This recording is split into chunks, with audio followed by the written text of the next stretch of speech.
Oke. Bismillahirrahmanirrahim. Assalamualaikum warahmatullahi wabarakatuh. Eh, Kami dari kelompok eh, 7 OAK Paralel keempat akan mempresentasikan mengenai tugas pasca UTS genap kami, yaitu yang terdiri dari Abdantaris Hariri dengan NIM G6401231049, saya sendiri Muhammad Hasan Fadilah dengan NIM G640112311053, Walid Nadirul Ahnaf dengan NIM G6401231109, dan yang terakhir adalah Rizal Habibi dengan NIM G6401231152. Kita langsung ke bagian pertama saja.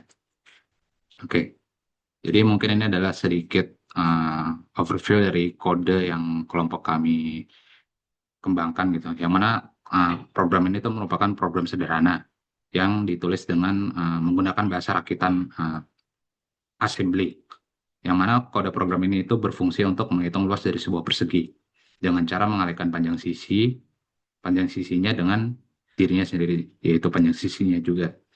Program ini itu disusun secara imperatif, yang mana instruksi yang ada dijalankan secara berurutan dari yang pertama sampai yang terakhir.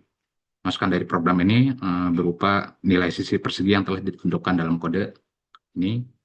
Lalu keluarannya sendiri itu berupa teks luas persegi diikuti dengan hasil perhitungan luasnya. Oke, lanjut. Ini kurang lebih ini hasil screenshot dari kode program kami, yang ini outputnya. Lalu kita lanjut ke bagian kedua, yaitu mode pengalamatan, yang mana dalam program assembly kami itu terdapat dua jenis mode pengalamatan, yaitu immediate addressing dan direct addressing. Immediate addressing terlihat pada instruksi moveAX, MSG, di mana nilai MSG ini merupakan alamat dari string yang dimasukkan langsung masuk ke dalam register EAX gitu. Ini berarti operannya itu berupa konstanta yang diketahui pada waktu kompilasi lah istilahnya.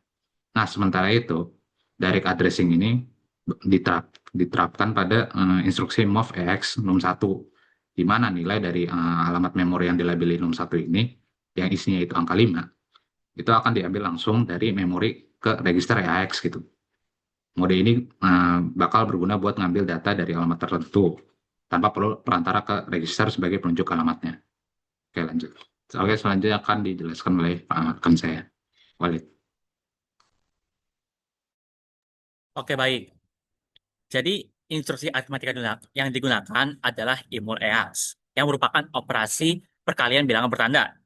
Karena hanya satu operan yang digunakan, prosesor secara otomatis mengalihkan isi register EAX dengan dirinya sendiri, sehingga cocok untuk menghitung sisi kali sisi.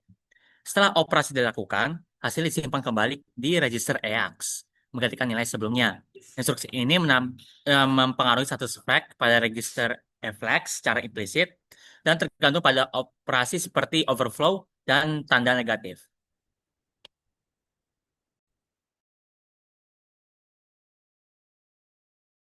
Selanjutnya dilanjutkan oleh Abdan. Rizal, maksudnya Rizal.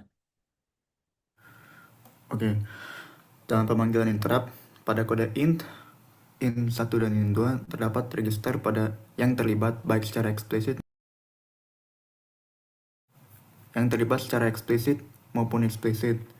Register EAX digunakan secara eksplisit sebagai tempat penyimpanan data atau alamat yang akan digunakan oleh interrupt.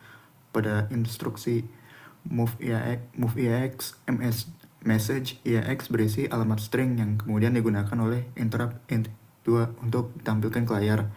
Kemudian pada move EAX num1 nilai numerik dibuat ke dalam EAX dan digunakan dalam operasi selanjutnya serta saat int1 dipanggil. Selain itu, terdapat register yang terlibat secara implisit, yaitu eFlags atau alias Extended Flags Register dan CSEIP alias Code Segment Instruction Pointer. eFlags akan menyimpan status hasil dari operasi instruksi sistem saat interrupt terjadi dan digunakan untuk pemulihan eksekusi instruksi setelah interrupt selesai. Sedangkan CSEIP menyimpan alamat kembali dan menunjuk ke instruksi berikutnya dalam alur program. Kedua register ini otomatis diproses oleh CPU saat interrupt dipanggil, meskipun tidak terlihat langsung dalam kode.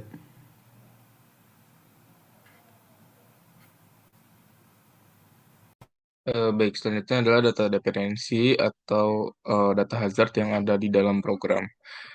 Pada program ini hanya menunjukkan adanya potensi data hazard jenis RAW atau Read After Write, khususnya pada penggunaan register EAX. Nilai EAX pertama kali diisi dengan move EAX 61, lalu segera digunakan oleh instruksi imul EAX untuk melakukan perkalian.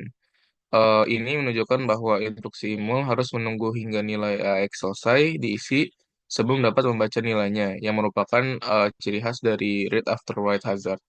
Pada program ini juga tidak terdapat hazard tipe war atau write after read karena tidak adanya instruksi yang menyimpan nilai setelah nilai tersebut digunakan sebagai operan. Begitu pula dengan hazard tipe wow atau write after write karena tidak ditemukan penulisan berurutan ke EAX tanpa pembacaan di antaranya.